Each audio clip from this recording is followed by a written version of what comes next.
Hello, everybody, and welcome back to What We Are Watching, episode 19. We've made it through 19 of these. That's a lot. You got to get out the toes there as well. Right. Or start double counting, Everyone is two, four, say, yeah. But Joey back here with you, along with my co-host TJ. How are you today, my friend? I'm well, bro. I get a kick. I had to drive out of town this weekend. I get a kick out of my GPS because now I feel like, as you and I were talking in the green room a little bit about AI, I feel like my GPS get a kicks out of giving me updates when I'm feeling it in the songs. Like I hear you. she I hear she you. doesn't have to. She doesn't have to. And you and I experienced when we were talking on the phone. She didn't have to say anything. She just really wanted to because I'm going to be on 77 for another 24 miles. But all of a sudden, she kicked in right when I was getting ready to hit that high note. Well, I'll tell you what happened to me about a month and a half ago when I went to Philadelphia. Mine just kept messing up. I'm like, I'm getting close, and it still says I'm 40 miles away. And I realize it has frozen, but it's keep adding time. I'm like, let me kick off because I was getting close, Like I'm Right. not there yet, but I'm like I can't have this thing and so you're doing that, you're punching it, and you it had that happened to me like 3 or 4 times. I'm like, y'all need to figure this out. But, If bro, I think about it. hit me with the update or something, yeah.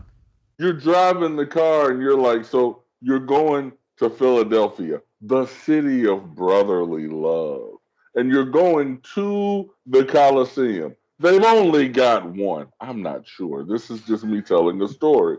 So they've only got the one Coliseum in all of Philadelphia. So you're driving on the street and you're like, I know I got to be getting close. This is Coliseum Street. There's not, why would you have Coliseum Street in the middle of Philadelphia without the Coliseum on it? I know I got to be getting close. My GPS says 40 more miles to destination. All right, baby, thank you, but this don't sound right. And you sit there and you look to the right. You can't trust your own eyes, Joey, because clearly to the right is the Coliseum, and I see the parking for the really expensive parking. Well, my GPS says I got 35 more miles to go.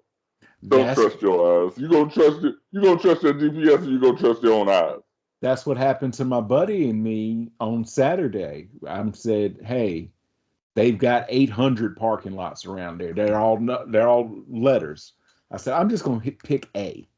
If I get there and O is better, we'll park in O, but I got to pick a number. So I pick A. And so we get there, and actually, this is what it's like. All right. Now, folks, I'm going to use this. I mean no disrespect, TJ. Let's say your head is the parking lot, okay? The huge parking area is your Oh head. God, All right. Behind you, where the ample. big where the Audrey plant is, that's where I'm going. That's City Financial Field. That's where the Eagles play. All right. Okay, The picture below it, that's where the Sixers and the Flyers play. The picture on the other side, that's where the Phillies play. They all share this huge parking lot, massive area, okay? got you. And it says take a right, you're going to swing around, and then you're just going to pull in. That's where you pay. Fantastic. And that's wonderful. Every other day you do that, but they won't let you swing around because that's blocked off with police. They're like, you got to go. So now I'm getting back on the highway and we're driving away from it again.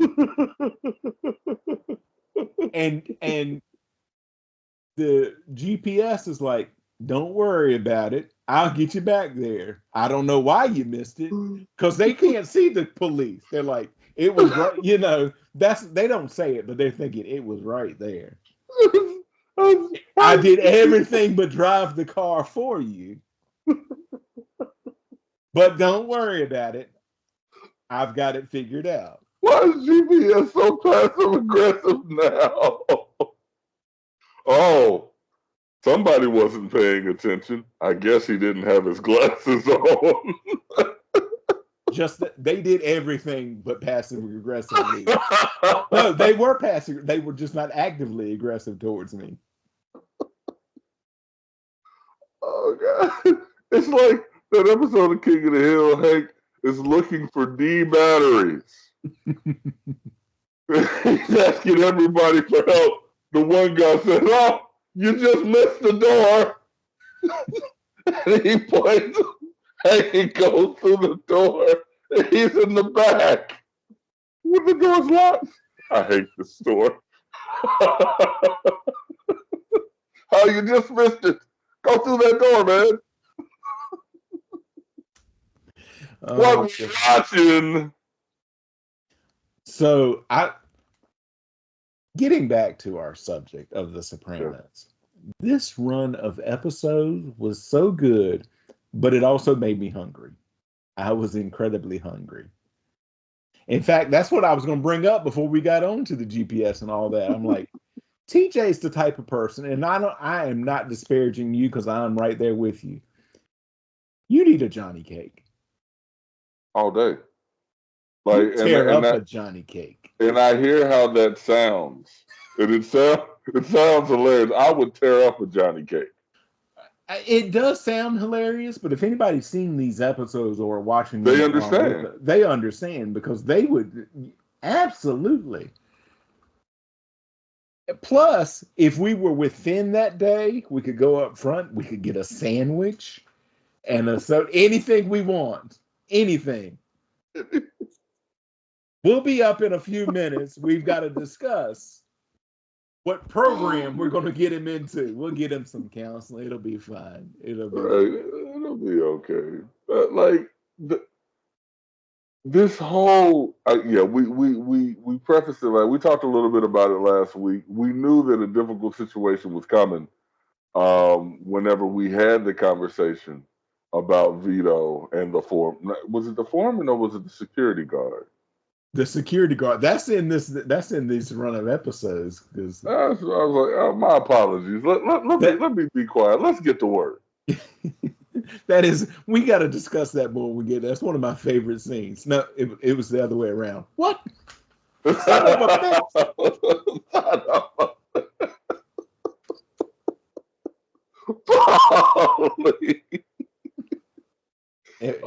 God. And Finn. Yeah, my man Finn, like he and Vito are not the best of friends. He's like, I'm not going to no game with you. He was scared of Vito and all that, but he don't want nothing to happen to Vito because he knows it would be on him. But he's got to correct the record. We'll get there. All right. He completely understood, but yeah, we're gonna get into it, folks. I welcome to the show. I feel like I just threw a curveball in there, and we just kind of lost our way. So welcome back. That's because we had the GPS telling us not to go. All right, so Live Free or Die is the 6th episode of part 1 of season 6. It's the 71st overall episode of the series, written by David Chase, Terrence Winter, Robin Green, and Michael Burgess, and directed by Tim Van Patten. It originally aired on April the 16th, 2006. Tony gives Perry some money as compensation for the beating, leading the two to make peace. Meanwhile, the New York associates who spotted Vito in the gay bar have spread the news. I think we talked about this a little last time. If I'm Vito, I go home and I immediately start telling everybody about them. I saw these two guys at a gay bar.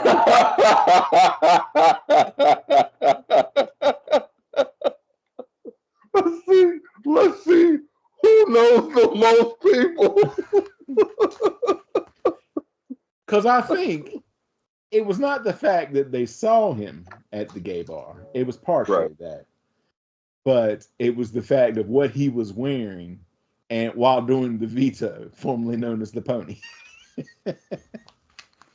Bro, like, how is everybody not doing the dance at home, right? Like, it's the Pony, but I mean, he's sweating while he's doing it, right? So that makes it specifically Vito. I'll do it anytime. You know, you mentioned dancing. I was doing it at karaoke last week, and they made fun of me. But now I'm that guy who does the Vito at karaoke. What song was playing while you were doing the Vito at karaoke? Because if there was no song playing, that's probably why they were staring at you. What music is he listening to? I don't necessarily know. It's a song that you would think any dance is acceptable to by the late great Whitney Houston. I want to dance with somebody. I want to feel the heat with somebody. That's, so I'm, yeah, I want to dance with somebody. That was me, right? Like I was trying to have a, I was smoking fun. I was having a good time. Were you singing too? Because I could see you tearing that song up. I was not. I wasn't singing. Shouts out to the young lady who sang, and I'm gonna actually make sure she watches this episode so we give her love. Shouts to her. She's got an amazing voice, and I love her energy. And I told her that I'm not gonna say her name because it's not anybody's business, but I love her energy, and she did an amazing job singing it. For whatever reason, I don't. I'm becoming a karaoke guy. When that song comes on, the whole crowd stands up, man. Is your go-to still House of the Rising Sun? I have not sang that since. I sang it that one time, but I've been asked to sing Piano Man like 3 or 4 times now. So Piano Man, Sweet Caroline. Um, I sang some Darius Rucker last week. I'm trying to change it up, man. Do some different stuff. You're like, sing us a song. You're the piano man. Awful lot of harmonica in this piano man song. Right. Oh, that's a good one. But that one gets the crowd hype as well, man. It So all does. about a good time. It does.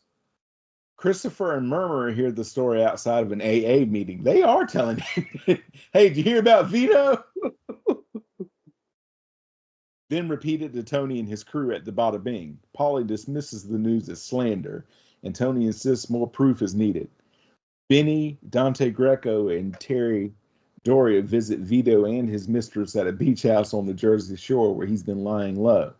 They try to escort him to see Tony, but Vito speeds away. Vito returns home later that night, looks in on his sleeping children, grabs some keepsakes and necessities, and drives off into a stormy night. After his car hits a downed tree branch, Vito proceeds on foot and finds himself stranded in a small town in New Hampshire. Exhausted, he checks into an inn. A lot of stuff going on.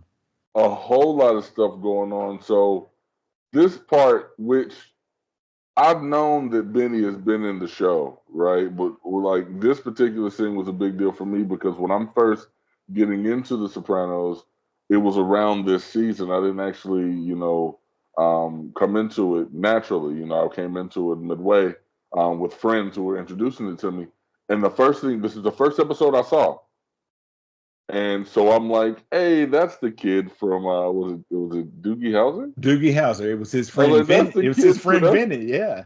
I was like, that's the kid from Doogie House. I was like, oh, he's got a potty mouth now. Like that was my introduction to The Sopranos, man. But I mean, Vito almost hit 3 people trying to get out of there, and I would later find, I think that isn't his Gumar from Orange Is the New Black? I think so. Yeah. Yeah. Yeah. She's So I'm like yeah, yeah. Gloria or something like that. But yeah, Yep. great, Yep. great, another great show, another great show. Vito's hasty disappearance suggests to Chris and others he has something to hide.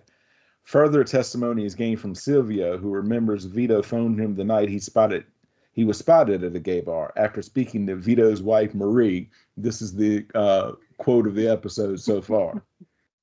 Silvio declares, "In my business, I'm around a lot of women, and that one ain't getting laid." When they get laid. Oh, All the while, Tony continues calling Vito, but to no avail. A road crew worker finds Vito's ringing phone. After being offended and puzzled by Tony's questions, the worker throws the phone into the path of a steamroller. it's always some tough talk on the phone, right? Yep. Nobody knows who they're talking to. But before we go too far, shouts out to little Bracco, man.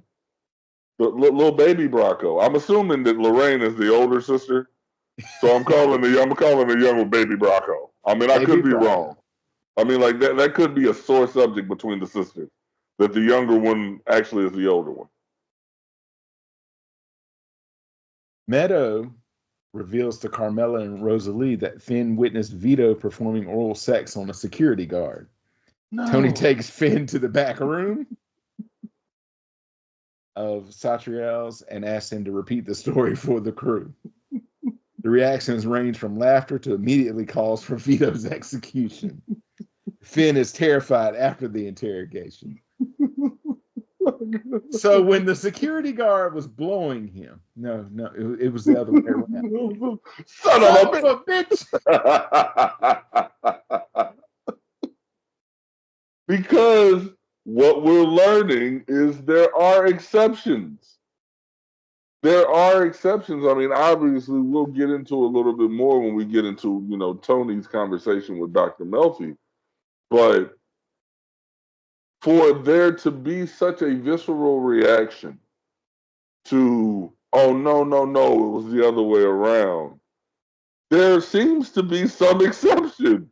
It's like if it had been Vito receiving the BJ, then I guess they would have been just a little bit more accepting of it. They would have justified that. Look, remember Silvio said that woman's not getting laid. Maybe she's not giving Vito any. He couldn't get to his Gumar, or she's Right. not giving him any either. And he was in a moment of weakness. The guard offered.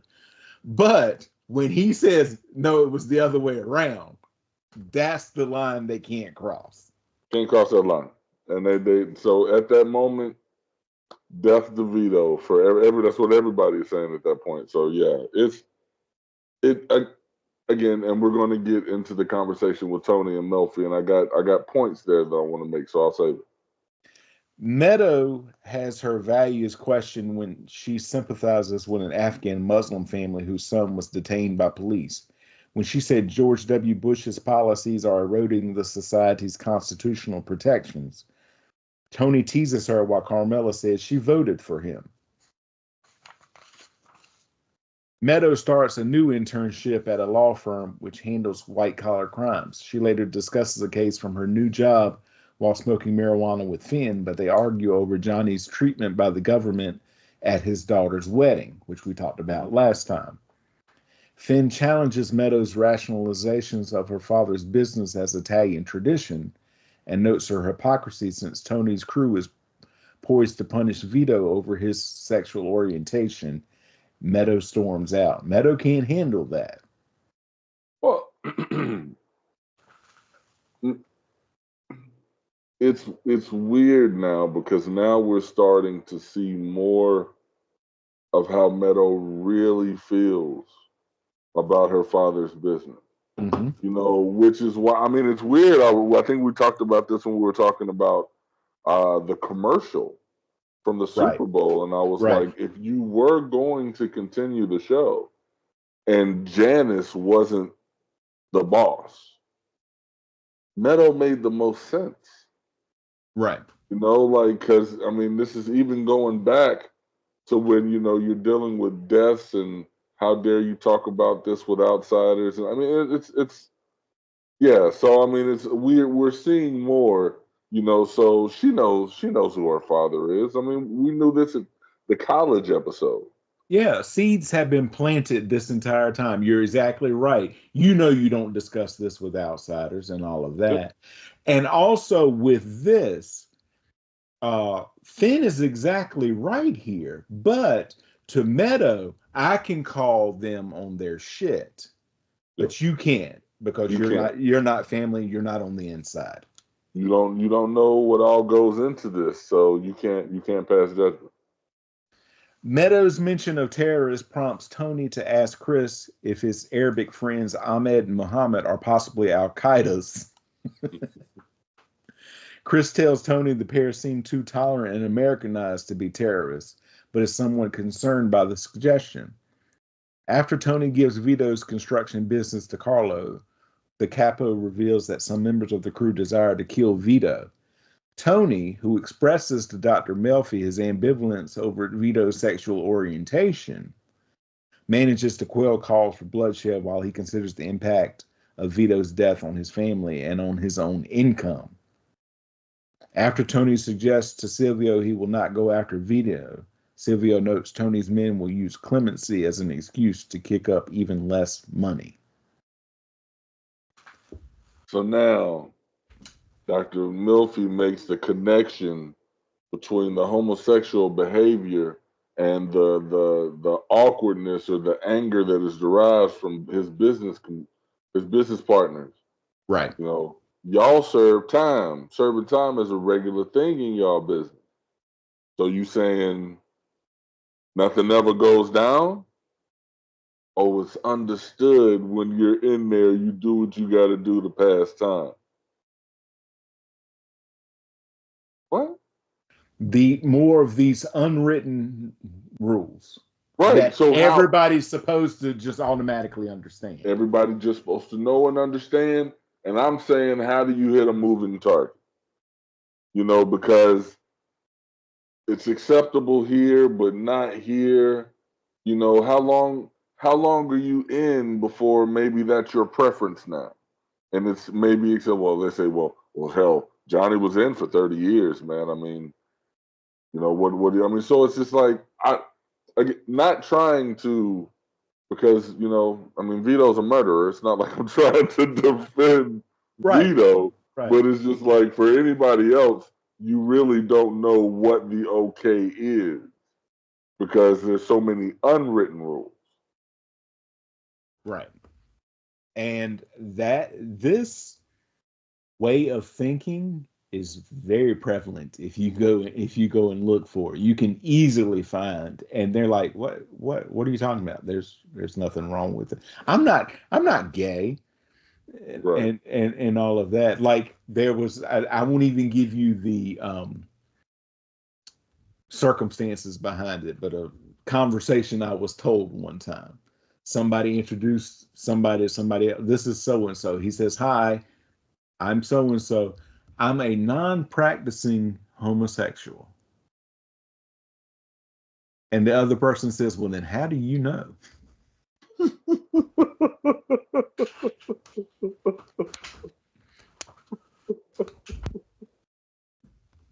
It's a great question.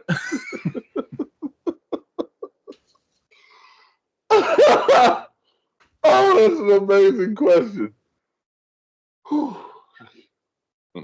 That's called thinking on your feet right there. That was really good.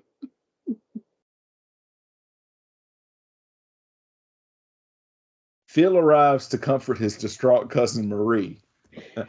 What this situation definitely did not need was Phil Phil Leotardo. Leotardo, and asks if she can help him locate Vito. Vito, honey, all is forgiven. Just come home. And if I'm Vito, I'm just looking at the phone. Look, I know my life is messed up, but how stupid do you think I am? You don't love yourself if you think I'm gonna believe this. And No. this, folks, I get these recaps from the Sopranos wiki. Do yourself a favor and look up the wiki for this, because just for this next thing, if she can help him locate Vito, ostensibly to get Vito therapy, and it's got it in quotation marks. Quotes. Because you know what therapy is, man. Meanwhile, Carmela discovers that Angie Bonpensero has secretly branched out into business with some members of Chris's crew, putting money up for street loans and buying stolen car parts. Angie seems to be preoccupied with her work to have dinner with the mob wives and donates a large sum of money for Carmela's charity auction. Rosalie concludes that Angie used to belong to their circle, but now a full mobster. Carmela tries to pressure Tony into having the building inspector allow her to move forward with her spec house. Tony seems to forget her request, and Carmela is appalled to find that Hugh has set about selling materials salvaged from the construction site. Tony informs Chris that two Italian hitmen will be sent over to the U.S. to kill Rusty, and tells Chris to hire a third party to equip them with weapons and to act as an intermediary between the assassins and the DeMeo family. Chris later gives the task to Corky Caparel, a DeMeo family associate, and gives him heroin as an advance partial payment. In his New Hampshire hideaway, Vito tries unsuccessfully to locate a cousin and poses as a tourist while socializing with the locals. He notices a gay couple being welcomed warmly at a diner. While visiting an antique shop, Vito picks up and admires a pot. Its proprietor tells him he has a good eye and is a natural, as it happens to be his most expensive piece. So let me do a really quick PSA. Wait, I can't hear you. You're out. I'm sure it's on my end. Hold, please.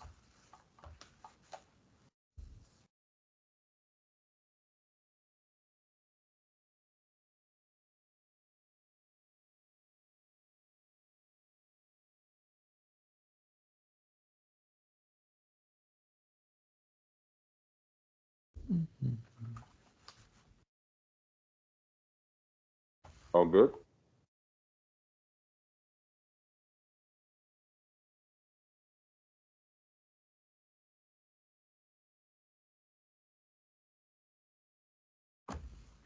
Okay, now try. All good? Now, folks, this is what happens when you just record. I don't know if they can hear me. I know you can't. It says speakers muted. Oh, I know that.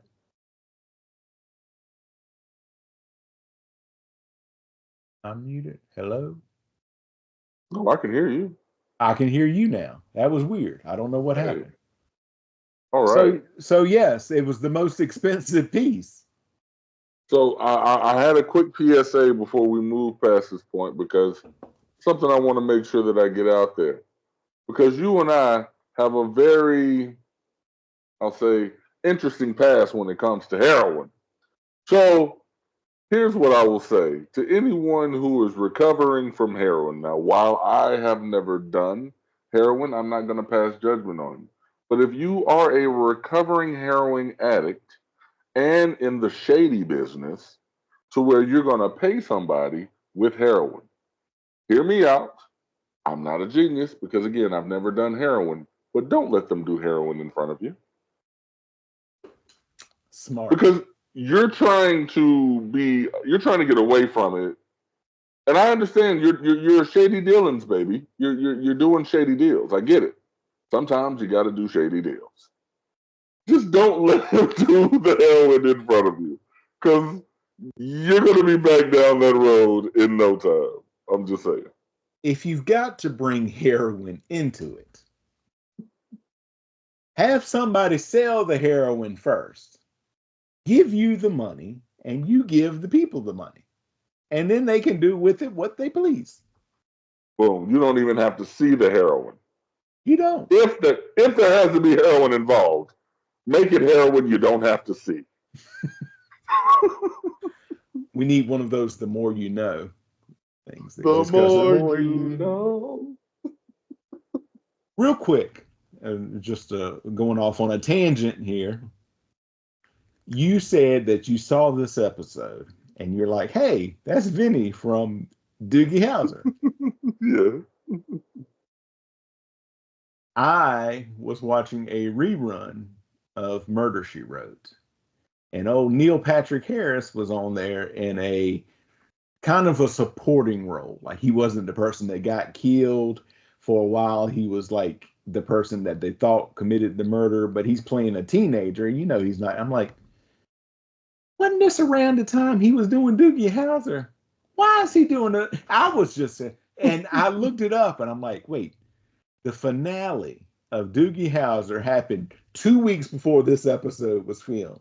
So Homeboy was doing them back to back, and he's like, I gotta stay on the TV. I'm like, you can't go to the beach, stay at home, read a No, book.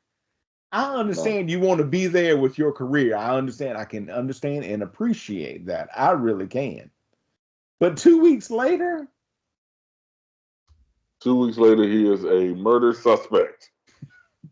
Things got real shitty for Doogie.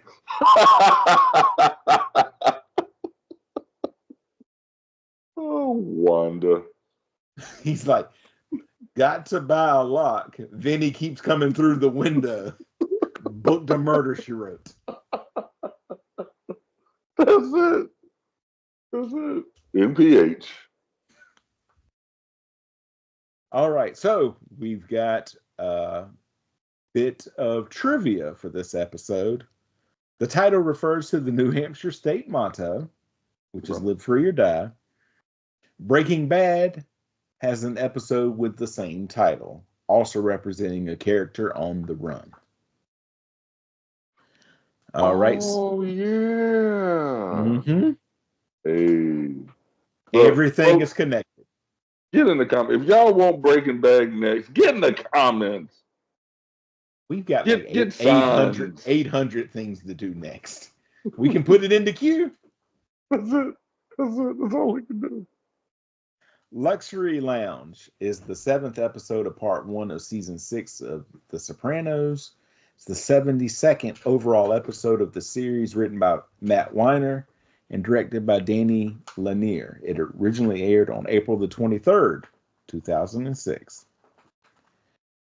Corky provides hitman Italio and Salvatore with clean pistols and directions to Rusty's location, which later allows them to kill Rusty and his barbecue. And his bodyguard. Yes.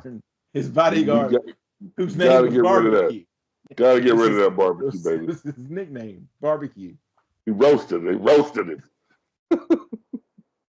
At Vesuvio, Phil and Tony celebrate the induction of Jerry and Bert Gervasi into their respective crime families. However, Phil rants about his disgust at his cousin-in-law Vito's homosexuality. After the meal, Tony, Christopher, and Carlo discuss the search for Vito. Tony tells them to only worry about Vito if he returns to New Jersey, but Carlo is adamant to find Vito through his police contacts. Chris asks Tony's permission to fly to Los Angeles with little Carmine to cast actors for Cleaver, and Tony reluctantly gives this permission. Tony unwillingly has a meal at Don Giovanni, a rival restaurant to Vesuvio, to celebrate Phil's grandson's confirmation. Marie is there with her children, who are being teased about their gay father. Phil thanks Tony on Johnny's behalf for the hit on Rusty. Tony denies any involvement, which Phil accepts as cautiousness. Murmur makes rounds for Chris that includes delivering numbers to Ahmed and Muhammad, who operate in stealing money via the internet. Meanwhile, Artie faces problems at Vesuvio. The restaurant is losing money, and there are tensions with Benny over his flirtatious relationship with Artie's new Albanian hostess, Martina. At the Bada Bing, Artie drunkenly confronts Tony about dining at Don Giovanni, to which Tony apologizes. However, when Tony offers some tips to increase the restaurant's popularity, Artie angrily rebuffs him and suggests that he settle his outstanding tab if he wants to help. Later, Artie rejects his wife Charmaine's suggestion to stop bothering his guests with anecdotes. So much in this episode. A tufa. So, so but before I get too far gone, R.I.P. Rusty, aka Frankie Valli. Sherry, baby. Like a lot of people, I find it interesting to see Frankie Valli in this episode because I've heard some of the story behind Frankie Valli and having to make deals with organized crime to save his friend's life. Mm-hmm. This is going on in real life, right? So, for him to be involved, I thought that was really dope. I mean, I don't necessarily think Rusty was a huge dominating character, but I mean, if you ask, Tony B, Rusty is the detriment to his life, man. I mean, he did the job and Rusty paid him in payments. But yeah, so to have that go down and, and now again, we're seeing Phil show his personality a little bit more. He's getting more and more agitated with Tony and the crew regarding this whole Vito situation. So it's getting to a combustible situation. I heard something from Jason Alexander, and they said, "How would you deal with this situation? You own a restaurant, and Godfather, who has just gotten out of prison, comes in with his entourage, and they eat about what was it, $20,000 worth of food, and it comes time for the bill. What would you do?" You're And asking me, or this is them I'll just tell them? you. I'll tell you what he said. Okay. He goes, "Listen, this is such an honor to have so and so here. Mention him and all of that. It would be my pleasure to cover this for him tonight. Now, granted, I cannot do this every time, but this is such a special occasion that I would be happy to do that. All I ask, if you would please take care of my waiters and servers and all of that, but everything else is totally on me." And they said, that's the exact way to handle it. Because if you say, "No, no, it's my pleasure, he eats here for free," they're coming back every week and they're going to eat for And free every week. right. And if you say, "Nope, here's the bill," they would absolutely pay it, and they would come back later that night and either beat you up or burn the place down. So I was saying my way. Had you asked me the question, what I would have done, somebody would have gotten hurt because I would have once. So whoever the waiter is that was waiting on the table would have came to me, "Hey, Big TJ, man, here at your restaurant, Little TJ's.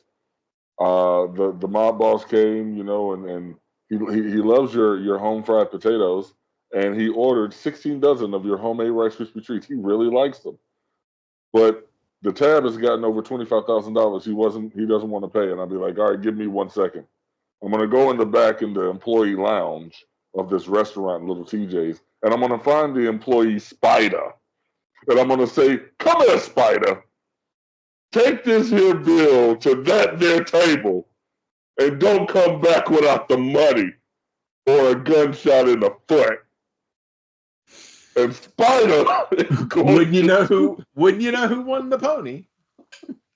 Spider didn't Spider's come gonna get back. that shit. Spider didn't come back. So now they're not going to bother my establishment because there's been murder there, and they don't want to be associated with murder. R.I.P. Spider.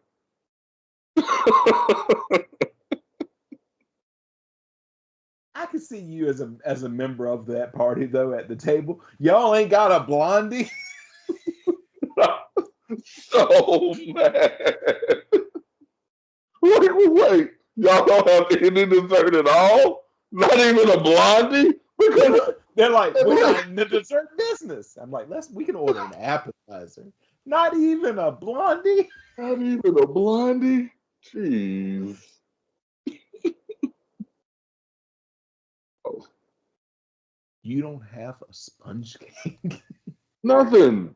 Nothing. I mean, I'm like, everybody got at least if you can at least go to the food dog and get some of those mini cupcakes. That's what they do with the buffets.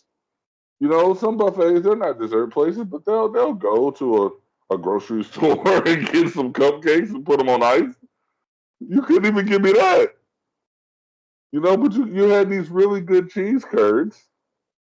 And They were fantastic. right. We fellowshiped together. It was the holiday season, but you were upset they didn't even have a blondie. You kind of like, y'all ain't got a milkshake, y'all ain't even got a blondie. Like, what are we doing here? Where's my dude Spider? The woman was like, don't mention Spider." In Los Angeles, Chris and little Carmine have a scheduled meeting with Ben Kingsley. Now away from his AA sponsor, Chris partakes in drinking and drugs, as well as the sexual services of a female escort, before calling for Murmur to come out and help him get back on the wagon. At the meeting, Kingsley is not interested in Cleaver and interrupts Chris and Carmine to speak poolside to Lauren Bacall, who is to be a presenter at an awards show. Chris and Carmine tag along with Kingsley, and Chris is fascinated by the great quantity of free, expensive luxury items offered to the actor. Chris later phones Kingsley, asking him if he could get him his own entry into their hotel's luxury lounge. But the actor says he doesn't handle such arrangements. Back home, Benny takes over Chris's credit card operation and gives a cut to Tony. It's a lot going on here. A heck of a lot going on. R.I.P. Lauren Bacall. Wait, she's not dead. Is she dead now? She's dead now. She's dead now, but she wasn't dead. They didn't kill Lauren Bacall. I'm sorry. No.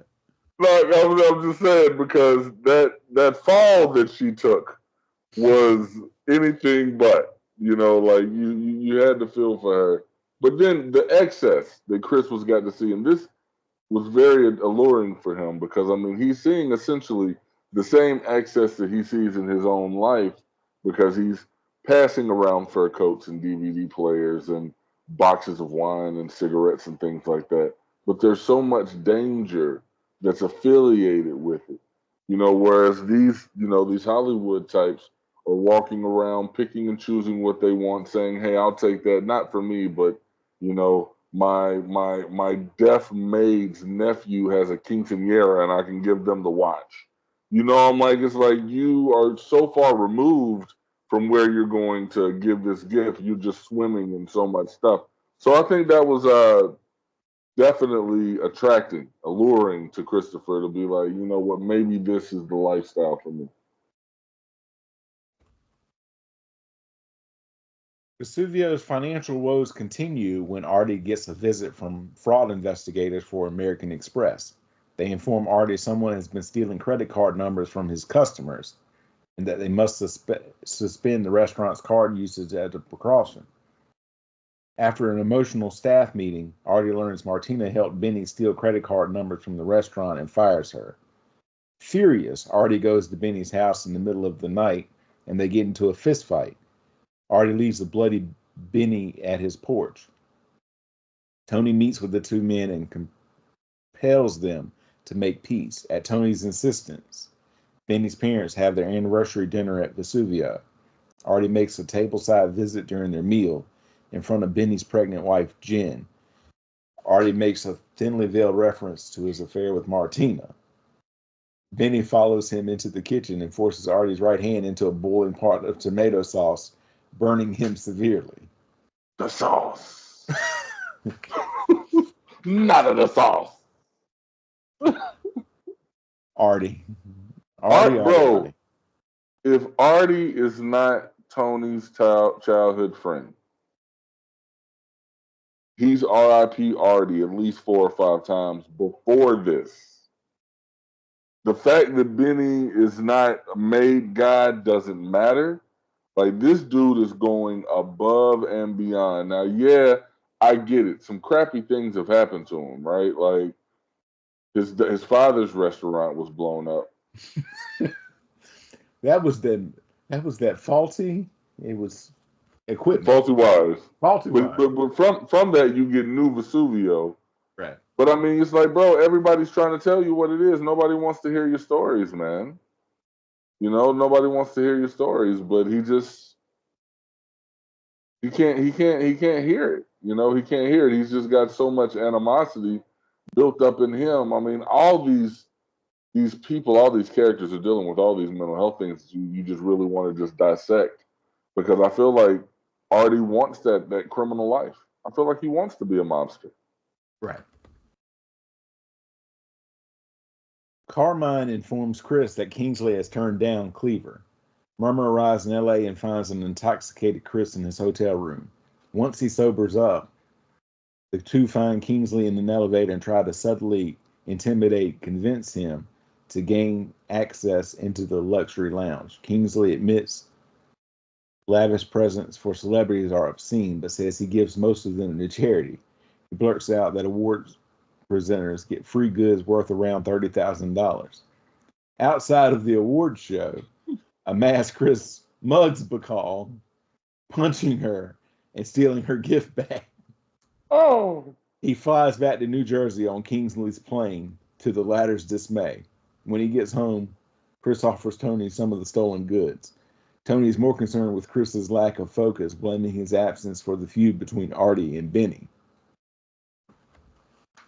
Tony has dinner at Vesuvio with Carmela and her mother Mary, but Hugh is absent. Tony urges Artie to enter therapy. Artie responds with hostility, to which Tony responds by informing Artie that customers do not like his tableside chatter.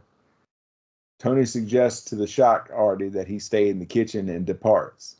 Meanwhile, Charmaine seats a young couple just before closing time at the restaurant.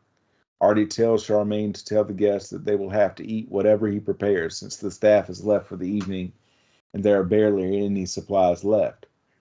With his right hand heavily bandaged, Artie methodically prepares a rabbit dish from his grandfather's weathered handwritten cookbook. Meanwhile, Ottavio and Salvatore fly back to Italy and comment on the luxury souvenirs they purchased in the U.S., which they say were much cheaper in America than in Italy due to the weak U.S. dollar. So, talk about a character arc. It's very short-lived, in my opinion, when it comes to Artie. Right. Because he does have this very subtle triumph over the rabbit that was eating his vegetables in the garden. Mm-hmm. And that's the rabbit that he serves up later on. So to see him go back to his roots in that moment, because you've been humbled, man. You've been humbled. Your friend has told you about yourself. Your wife has told you about yourself. Your buffoonery has messed your hand up because you did not have to go here. Mm-hmm. You know, you're losing business. Tony still got the place booked, and then you had to go and be a jerk. You know, talking about a dirty Martina or something like that, right? So, yeah. Obviously, we know, where Artie's at. You feel for the guy a little bit. You feel for the guy. I don't know what it is about him, man. I he's a agree. bit of, yeah. So here we've arrived. Johnny Cakes is the 8th episode of part 1 of season 6, the 73rd overall episode of the series, written by Diane Froloy and Andrew Schneider and directed by Tim Van Patten. It originally aired on April the 30th, 2006. Uninterested in his job or in going back to college, AJ spends most of his time hanging out in New York nightclubs with his high school buddy, Herman O'Brien, and his new friends, some of them underage girls. His club acquaintances are impressed with him because of who his father is. AJ brags to one of the girls and implies that he will take revenge on Junior for shooting Tony. To afford more clubbing, AJ sells the drum kit Tony gave him as a gift. While the pair are fishing on Tony's boat, AJ asks what they are going to do about Junior. Tony tells AJ he should not concern himself with Junior. In session with Dr. Melfi, Tony complains about AJ's laziness and asks for advice. Melfi says modern youth are overwhelmed with information and reach maturity later than previous generations, and suggests that Tony and Carmela impose concrete rules. AJ asks his parents to provide him a nightclub to manage, but gets little support from them. Carmela wants AJ to study event planning, and Tony offers to get him a place at Beansy's Pizzeria.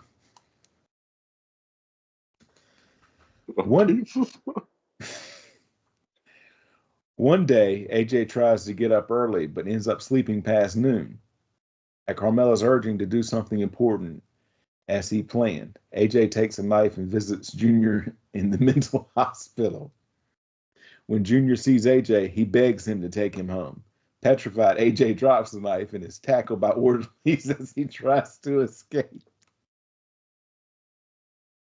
This kid has no clue. After arranging for Zellman for a favor to have AJ released from custody without criminal charges, Tony picks up AJ and violently confronts him. In tears, AJ calls his father a hypocrite because Tony admires Michael Corleone for avenging the attempted murder of his father in The Godfather. Tony, although touched by his son's intentions, tells him that he needs to grow up and to never tell Carmela about the incident. During AJ's next night out clubbing, one of Herman's friends asked him to get Tony to intimidate his landlord. Retreating to the restroom, AJ has a panic attack. That old Sopranos curse. Like father, like son. Like father, like son. But again, and this is not the first time we've seen it. Right. You know, I mean, we saw it. He was on the football On field. the football field, yep.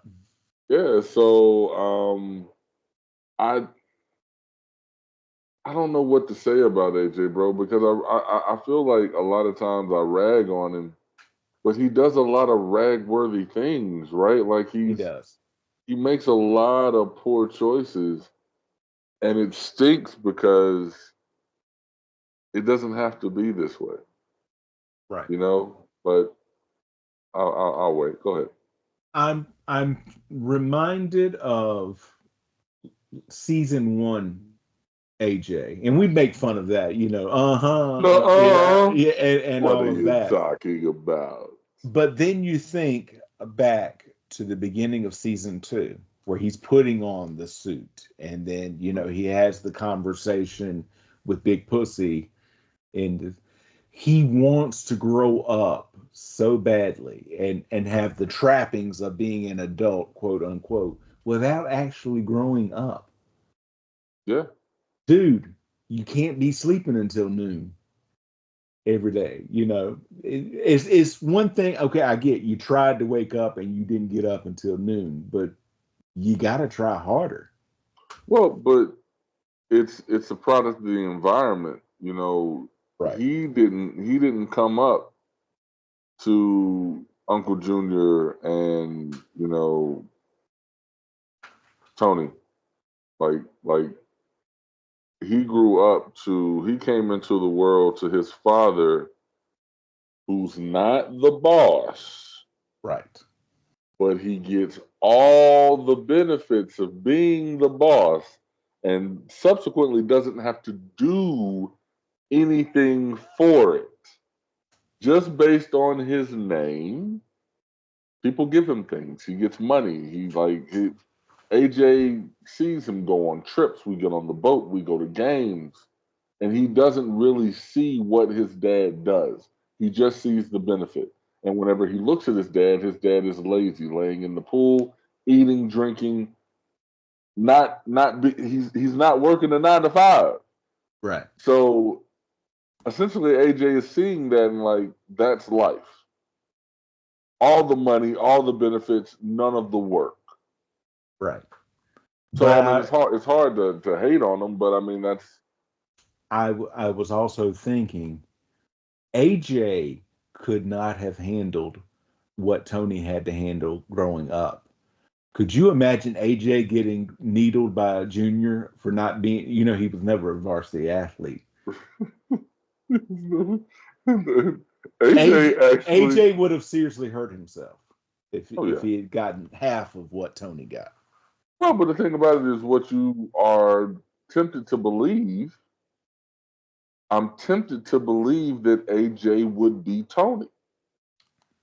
Maybe. I think that AJ would essentially he's still got that soprano curse, but he's going to be reactionary to his environment. The only reason AJ comes off as worthless is because his parents have raised him to be that way. Mm-hmm. But had he been given a different stimuli, I think that he may have been raised, he may have come up a little bit different. I just, I don't know, because he's capable. He's capable. He just, yeah, sorry. No, no, you're good. Vito, pretending to be a writer named Vince, spends more time at Jim's diner in New Hampshire. One evening, he witnesses Jim performing a heroic rescue of a young child while working as a volunteer firefighter, and later compliments him on his heroism.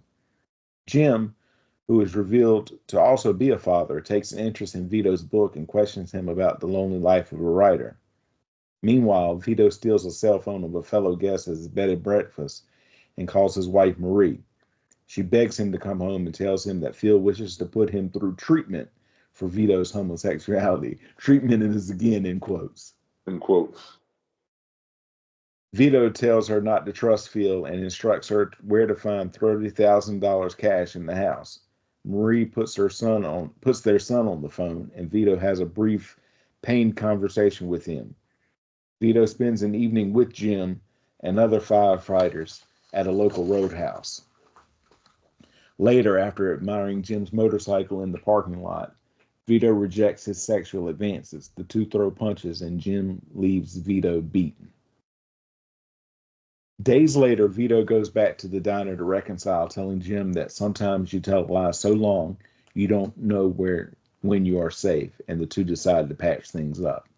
They then take a motorcycle ride together that results in a romantic picnic and then making love in a secluded field. Back in Jersey, Chris suggests to Tony that Carlos should kill him if he is ever found to appease the crews. Phil pressures Tony to find Vito and warns that he will not swallow his pride on this issue like he did when Tony B killed Billy.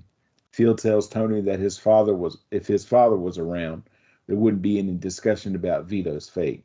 Phil then reiterates that Vito shamed his family. Tony responds by walking away in a huff. Meanwhile, during Melfi's own psychotherapy session with Dr. Kupferberg, she becomes annoyed by Kupferberg's interest in Tony's therapy. Melfi blurts out her belief that Tony's unwillingness to talk about his feelings to Junior will eventually make him decompensate. So much there because That's a lot to unpack, it, yes. it really is a lot to unpack there, bro. Like the relationship with Vito and Johnny Cakes, it's it's refreshing to see something like that on a show like this that is so not that, Right. right? The show is everything but a homosexual oasis. So to see these two characters, actually have some type of a romance, it's kind of sweet because prior to, I think, there have been homosexuals on the show, but none featured. I Right. think Mike Epps' role early on, he played a homosexual, but I mean he also died relatively quickly. Mm-hmm. So it's so you're glad that they're able to show it. You're glad that Vito got this moment of it, and then you start to ask the questions, which we'll ask even more as we continue on with this story arc. Why leave? That ultimately becomes the question because you're actually in a situation where you can live in freedom now, right? Like, Right. now, mind you, you're not, look, I'm not looking at a map, but New Hampshire and New Jersey don't seem to be that far apart. It's not like you went to Colorado, right? Like you just went down the street. But even then, why leave? Because that didn't seem like a place that anybody was coming. Right. But it was also to me very telling, and I really admired what they did this when he comes back after he and Jim have that confrontation and that fight, and he says sometimes you tell a lie so long you don't know when you are safe. That's Right. deep. That's deep. And you can take that in a lot of different ways. Not everybody, you know, everybody has something that they hide from the world. It's facts. It's facts. Until and that's the thing. It's like, we all have something inside, and for Vito, living in that gangster, that mob mentality, and never being able to be true with who he felt he could be. I mean, I'm going to assume Vito's in his mid 40s. Right. So you've been living that lie for all that time. And I mean, you went up against a volunteer firefighter, man. I don't know if you know, but King of the Hill taught me, man, those volunteer firefighters, they can throw down. So he took that L, bro. But I mean, it's yeah, it's disheartening, about old Johnny Cakes, and I know we'll have some trivia about that as we get a little bit further in this one, man. So keep on going, bro. But at the same time, thinking about that, the last time that Vito kind of let his guard down and slipped what happened to him. These two guys that he definitely didn't want to see sees him dancing and having a good time in leather. Oh, that was his third time. First time he got comfortable was when he got caught with a mouthful and a security Oh guard. no! I'm talking about the last time prior to this. He's like, Oh, got you. I can't ever like let my guard down. So Because while every time he does, something happens. yes, while collecting their take, Bert and Patsy find themselves unable to extort money from the manager of a major coffee chain. Juliana Skiff, a real estate agent representing Jamba Juice, approaches Tony and asks if he is interested in selling the building he rents to Caputo's Poultry, one of the other businesses Bert and Patsy take collections from. Tony rejects the deal, stating that the poultry store is part of the neighborhood. Skiff next seeks out Tony at the Bada Bing and makes an increased offer on the building. Tony again declines but tells her he is interested in Skiff sexually and asks her out to dinner. Mentioning the new outlook brought about by the shooting, Tony tells her that he knows what he wants in life. Stating that she is engaged to another man, she turns him down. Tony hints ideas about having an affair to Melfi, but then tells her he could not bring himself to do it because of Carmela's affection to him during his recuperation. Juliana calls Tony with a third offer on the building of about $495,000, which he accepts, but asks her to let him come to her apartment that evening, ostensibly to complete the paperwork. In his bedroom, while Tony is dressing for the encounter, Carmela helps pick out a shirt for him and assists him in buttoning it up. At Juliana's, after Tony signs the paperwork, the two start kissing passionately, and Juliana starts unbuttoning Tony's shirt. Tony makes her stop and abruptly departs, heading home to Carmela, where he is on a tear, claiming his anger is due to the lack of smoked turkey in the fridge. Bert and Patsy later revisit Caputo's Poultry and collect the weekly take, and Caputo, furious, informs the pair that Tony has sold the building to Jamba Juice. Outside, Patsy laments, "What the fuck is happening to this neighborhood?" There goes the neighborhood. It's. I mean, we're starting to see gentrification come to the neighborhood. You know, the big brothers coming in, and those moms and pops are on the way out, man. So it's funny, and that to see Tony, I like it whenever Tony has the full desire to cheat, and it's not him that's stopping it. Essentially, it just didn't happen. Right. But he will present it as as if the only reason it didn't happen is because I didn't do it. Like because it happened with Adriana as well. Mm-hmm. When Dr. Milvey asked, did you ever? And he almost takes offense to the fact Right. that she would even suggest that, when in actuality, he was right there. He wanted it to. So, She needs to keep that smoked turkey in the refrigerator at all times. all times. All right, so we are finally at The Ride. It's the 9th episode of part 1 of season 6. It is the 74th overall episode of the series, written by Terrence Winter and directed by Alan Taylor. It originally aired on May the 7th, 2006. In preparation for the annual feast of Elzar of Sabran, I'm sure I'm messing all of this up, Polly and Patsy visit their local church and learn that the new priest, Father Jose, wants to raise the fee provided to the parish to $50,000.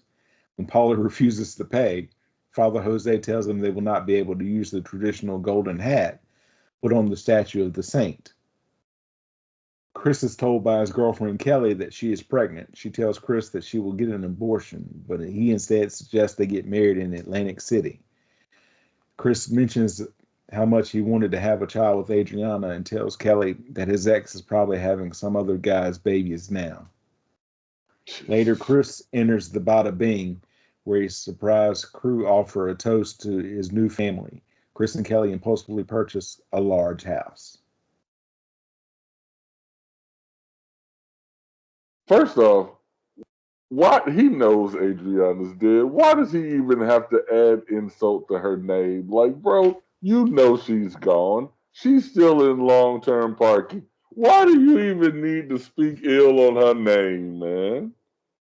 You don't even have to do that. But that she's having some black ass baby right now. Like, what? Get out. Go ahead, bro.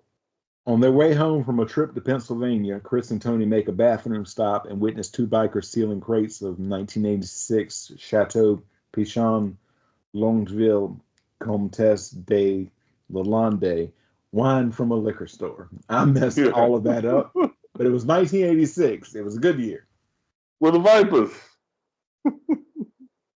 As the two bikers go back into the store, Chris and Tony plunder their wine, moving the crates into Tony's SUV. When the bikers reemerge, Chris holds them at gunpoint. As he and Tony speed away, Chris exchanges gunfire with one of the bikers who is wounded. As the pair celebrate their adrenaline-fueled escapade at a restaurant, Chris decides to break his abstinence from drinking when Tony toasts to his wedding. Later, as they drink more of the wine in the parking lot, the two men reminisce about how Tony protected Chris and how Adriana died as a result of his and Tony's actions. Tony and Christopher both profess their love for one another. At the feast, Tony and Phil work out a deal where they agree to split the profits for the illicit distribution of Centrum multivitamins confiscated by Tony's crew. Phil's stipulation is that Johnny be left out of the transaction. Carmela encounters Adriana's mother, Liz, who claims that the FBI has told her that Chris murdered her daughter. Carmela initially brushes off her suggestion, but asks Tony about it the next day.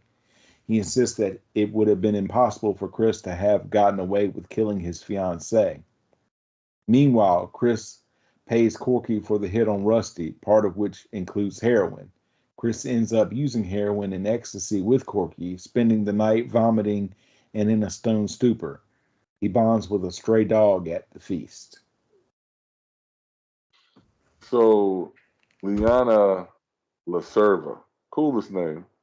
Um, they immediately want to write off her rants as the drunken ravings of a depressed woman. Right. Carmela's like, yo, nah, this woman is sober as a priest, baby. No, she's speaking, from the heart. And I think Carmela always questioned it, right?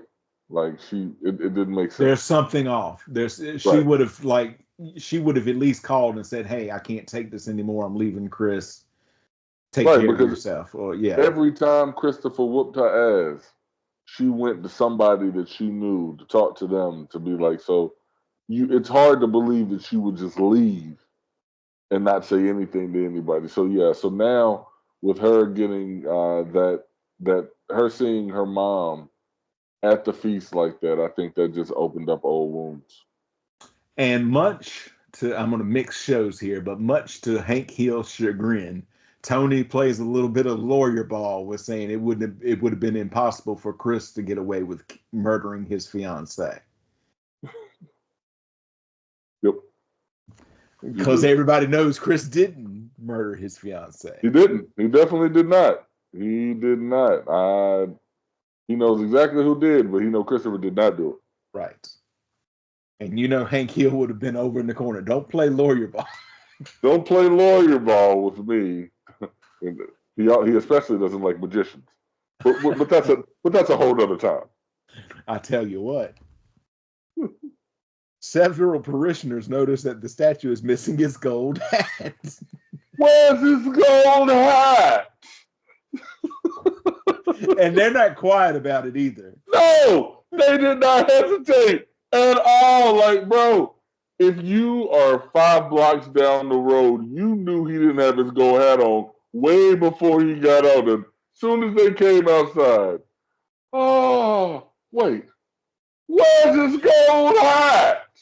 Like, and word begins to spread that Paulie scrimped on the planning of the festival. His frugal ways are blamed for an accident on a ride that leaves several people injured. Little Polly is left to deal with the police investigation. Janice and her daughter Dominica were on the ride and unhurt, but Janice pretends to develop a neck injury after hearing Meadows suggest that the injured should be compensated monetarily. Janice pressures Bobby to get the money. After threatening the ride operator, Bobby learns Polly was the one who chose to forego financing the maintenance for the ride. In a session with Dr. Melfi, Tony laments about people lining up for thrill rides. Asked by Melfi if he is bored, Tony claims he continues to feel that every day is a gift. Polly refuses to pay Bobby at the feast, resulting in a feud. He also runs into Nucci, who points out how his cheap spending was not only wrong, but sinful. Polly swears at her and departs, leaving his adopted mother crying in the street. At Chris's belated bachelor party, there's a noticeable lingering tension between Polly and Bobby, who excuses himself from the dinner early. In the restroom, Tony finds Polly and demands he work things out with Bobby, which prompts Polly to disclose his medical concerns to Tony. Tony tries to calm him down and tells him not to be pessimistic. At the feast, Dominica Baccarat cries, anxious to go on the teacup ride again. As an exasperated Janice looks on, Tony placates Nika, picking her up in his arms, swinging her around as she giggles and laughs. At home, Paulie is unable to sleep, then calls his urologist's answering service in the middle of the night. He is informed that his doctor is out of town. The next morning, after seeing a vision of the Virgin Mary at the Bada Bing, a shaken Paulie visits Nucci at Green Grove. She warns him that she does not want to argue. Paulie enters her room and sits down to watch the Lawrence Welk show on TV with her. Because it's the first real time they've had, like him seeing her at the feast. That was really the first time that he's seen her on screen since essentially writing her off, and then having old buddy kicking up the money that Polly's going to in essence use to keep her in the home anyway. Right.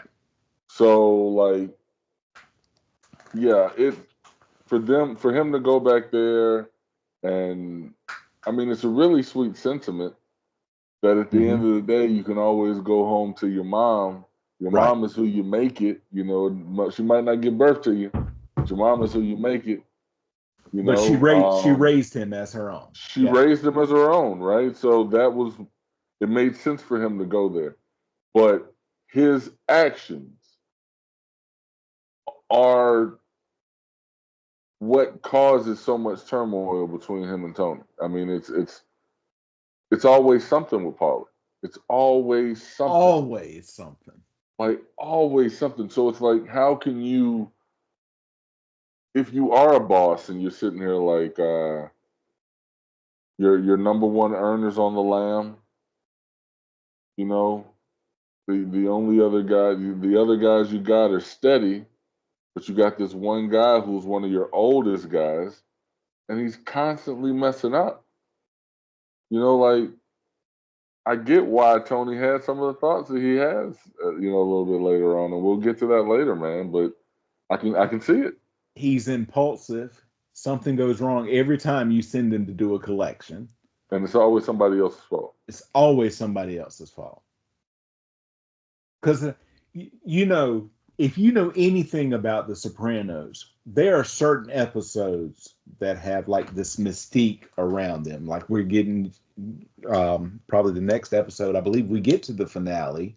That's got it. College has got it. Long-term parking has got it. Many, but including Pine Barrens. So I'm interested in Pine Barrens when it first came up, and we've talked about this many times.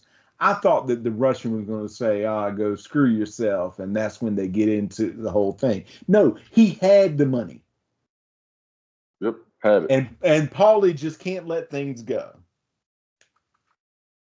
But we do have... Yeah, go ahead. Go ahead. No, go ahead. No, I'm just saying that like that because he can't let stuff go, stuff's always happening. And I'm not necessarily going to say that he's all of the problems that's going on with the, you know, with Tony's family, but he's at the center of a lot of it. We do have a couple of pieces of trivia for this episode. When Christopher describes the house he's planning to buy as Stately Wayne Manor, he's quoting the 1960s TV version of Batman, whose narrator described the Cape Crusaders mansion in precisely those words. When Kelly and Christopher are looking at purchasing a home, they are greeted by a realtor who says she represents a firm called Pagano Realty. This may be a callback to the episode of Law and Order called Punk, in which Cara Bueno plays a defendant who joins a gang called the Paganos in jail. What's up? So, a lot of different things happening. You've got everything with AJ still wanting to get revenge on Junior. You got Phil, who's out for blood, and he cut Johnny out of the deal that he made with Tony. He wants Vito's head on a spear. You've got Paulie just being Paulie and cheap. Christopher's got his movie coming out. He's now got a wife. He's got a kid on the way. Yep. Just bought a home. But still, his demons just won't let him go with being an addict, because that's it's the day at a time. Vito's still out there. He's now living his best life, but it's not that his past is not done with him, especially because Phil Leotardo still breathes. Yep. As long as that man breathes, Vito got to look over his shoulder. You still got Carmela in her spec house, man. And Hugh selling the materials. So that relationship, and realize, I mean, that's not just a business partner.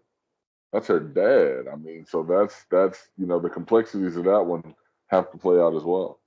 And don't forget, between Tony not doing anything yet about Vito to his crew's eyes, and also selling to Jamba Juice, they're starting to doubt his leadership. And Tony, as we have seen many times, interesting things happen when Tony's overwhelmed, and we're reaching it. We're headed towards overwhelming. But that is for next episode. TJ, my friend, go ahead and plug any and everything that you've got before I let you go. Absolutely, man. Once again, thank you. By the time this one come out, we'll be a couple days closer to May 31st. On May 31st, I make I can't even say big screen debut because I've been on the screen before, but Summer Camp comes out on May 31st. And then I'll be back on stage on June 15th. My TV show debut on Daddy's Little Girl is set for September. But I'm excited for my directorial debut, and you are going to be a big part of that, man. Going to be making a movie next month, so great stuff. Just stay tuned here with the Joey Harris Show, because all exclusives come from the Joey Harris Show and the Joey Harris Show podcast, and what we're watching. You get all the juice first. All the juice. The juice is just everywhere. Yes, flowing.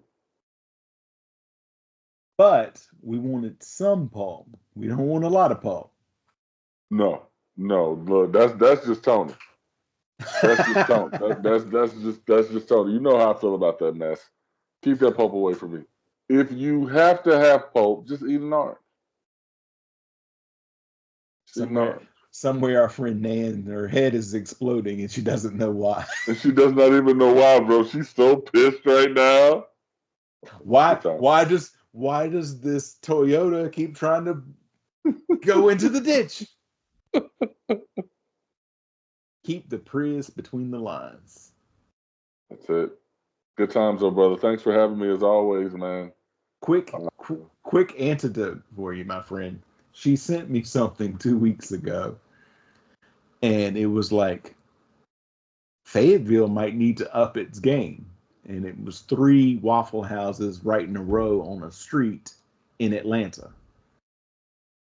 And I said, well, I never felt the need to talk about it. I said, but your friend Joey has eaten at one of those Waffle Houses. So The one one of in the ones. one of the ones that she showed in Atlanta. I Got said, you you. see that hotel? I stayed at that hotel, and it's right off of the parking lot. And I had to ask, I'm like, people have their favorites, don't they? And they're like, oh, absolutely, they do. They have to, right? Like, come on. You got 3 Waffle Houses, and you know, a block away, kind of catty cornered from one another, what we're used to in the old Ville. I mean, even I that had one my looks. favorite. I had my favorite there. Ate at both of them. Had my favorite. I ate at both of them. Had my favorite. One's going to give you quicker service. One is more aesthetically pleasing. But hey, there you go. I asked for the Johnny cake. And she looked at you like, "What in the hell are you talking about, sir?" Do you not know our menu? It's You, 2 sides. You just flip it over. that's it. If you want somebody's name in the food, get the chili. A man Burke. Or the iced tea. Isn't the iced tea named after somebody? We always go in and ask for Arnie Palmy, man. I don't even know if I even look at the tea, bro. My question is, can you mix? It's every time. What would you like to drink? Can you mix sweet tea with lemonade and Arnold Palmer? Oh, you know what that is. Yes. Yes. Had an Arnold Palmer slushy yesterday. I'm going to be honest with you, man. You just got a reaction out of me there, bud. I can't say. I just got a little excited there, man. My I'm heart glad, skipped a beat. I'm glad you're being shown from the waist up. All right. This not that kind of party. Might have to lock the door and get comfortable later on. I know, right? Arnold Palmer slushies, I'm saying. Look, come on, AI. What's next? That's at your local Sheets. Shout out to Sheets. At least it is here. Maybe they hadn't reached there I yet. was about to say, our slushy machines are always broken, so if they're supposed to have the Arnold Palmer, they're not going to cycle through. Our stuff's always broken. And I'm going to be honest, I don't turn around. When I'm getting my container filled every day, I'm looking ahead. I'm not looking at those slushies behind me. So they may have it, and I'm just an ass. I have to order it. We don't have a machine. Well, they have machines, but it's got like red and blue. This is a behind the this is a Oh restaurant no, thing. bro. We got like 15 of those little things set up, bro. Okay. Okay. Yeah, they got all kinds of different flavored slushy whatnots, and then several of them say out of order. They've got contents inside of the machine. They're just not spinning. So I know it's got to be real grimy in there. You said you got 15 of them. Yeah. You can't hide money.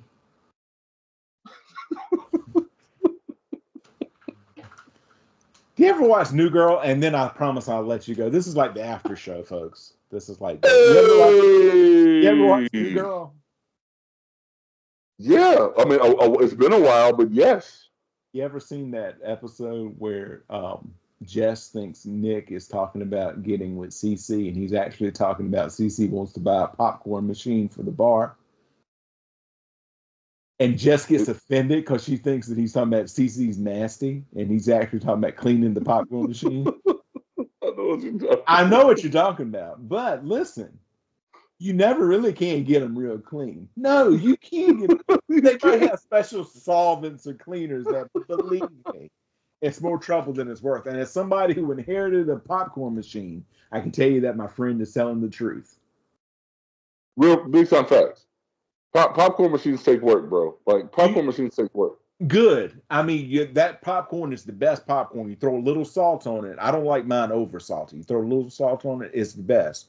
But then you got to take the next day off and don't plan anything else. Black out your windows because that's the popcorn machine cleaning day. Because if you do not stay on top of the cleaning, then you'll never get it cleaned again. You will never get it. You always will stay behind. I had one when I lived in South Florida. We had that was my first time going to a BJ's whole, like, A like wholesale, yeah. wholesale, Yeah. and they had one. It was like $100, but it was the whole thing, right? Like the Right. whole old Right. timey look, the Mm-hmm. stand, everything. Mm-hmm. And I bought it for the school, Right. but it's like my office was the RA office. So you know what? I'm just gonna keep it in my apartment. It's like, so I made popcorn every day. I made popcorn every freaking day. And then when it came time to use it, because we were having a movie event where we're showing a movie outside, everybody, why's the popcorn machine so dirty? We haven't used it in a couple of weeks. I didn't say We nothing. haven't. Like, me being a jerk, man, y'all got to do better. Keep it. I can't keep buying y'all stuff if y'all not gonna take care of it. I was a jerk. Shout But out, that's shout out to my former RA, Sarah. I gave her that job one day. I'm like, Sarah, you got to clean this machine. After about an hour and a half, Sarah said, "We ain't ever having popcorn again." bro. And you say that, and I'll say this really quickly because now you're talking about a never-ending task. The equivalent of trying to clean out the popcorn. I used to manage a storage facility. Mm-hmm. Joey knows the storage facility because he would come when he come into town and we get together. So he came one day and he saw this place. So it's a huge indoor facility, right? 3 stories, right? It has to be swept completely like once a month, or this will happen. So I sent my then employee, I'm like, all right, you need to go through the entire building and just sweep the dust, sweep it outside. Right. She came back looking like the girl from The Ring, completely white, like it was You got to, yeah. so dirty. And that's ultimately what you're talking about. If you don't do it, talk about regular maintenance. If you don't do it, you're setting yourself up for failure, folks. So one thing that you've learned here on what we're watching, give you two, because this is the after party. I'm gonna slow it down. Oh, hey everybody. It's the after party. My voice getting a little deeper. One thing we've learned, keep your popcorn machine clean. Otherwise, you're not eating popcorn. And two, if you're recovering from a heroin addiction, don't let someone do it in front of That's all that needs to be said. At the Joey Harris on all social media. We will see you all next time. you. Peace.